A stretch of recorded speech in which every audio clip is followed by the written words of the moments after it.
Sa tuwing may bagyo, isa sa mga laging binabantayan ang lungsod ng Marikina. Isa ito sa mga lugar sa Metro Manila na madalas bahain. July 24 noong manalasa ang bagyong Karina, lumampas sa 20 meters ang tubig sa Marikina River, dahilan para magpatupad ng forced evacuation ang lokal na pamahalaan sa mga nakatira malapit sa ilog. Pero ano nga ba ang dahilan ng matinding pagbaha sa Marikina?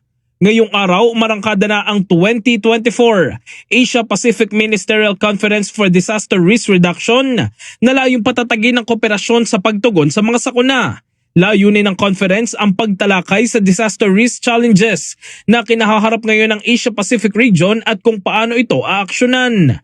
Kasabay nito, nagkilos protesta sa harap ng tanggapan ng DENR sa Quezon City ang Gabriela Women's Party para tuligsain ang kapabayaan ng Administrasyong Marcos sa disaster risk reduction at ang patuloy na suporta nito sa mga mapanirang operasyon ng pagmimina at pagkukwari.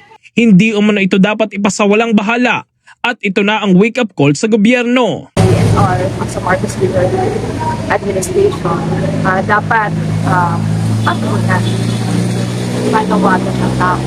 Tigil na ang pagkasira ng kalikasan sa pamamagitan ng pagkakansila ng mga kapanirang mining at work.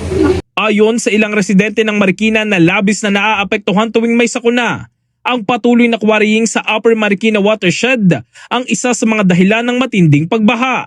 Kaya panawagan nila, dapat itigil na ang pagmimina sa mga kabundukan ng Rizal dahil sa Marikina ang bagsak ng tubig at sila ang labis na naaapektuhan. Nagkaroon kami ng phobia, konting ulan, nasa isip agad namin, anak, ayan na naman, baka ba umaha naman. Kasi okay lang siguro yung mga kagamitan mabibili, pero ang buhay ang importante. Hiling naman nila sa gobyerno at pamahalaan, mabigyan sila ng kompensasyon at panagutin ang may kasalanan. In the heart of changing lives, ito si Brigada Jigo Custodio ng 105.1 Brigada News of Manila, The Music News Authority.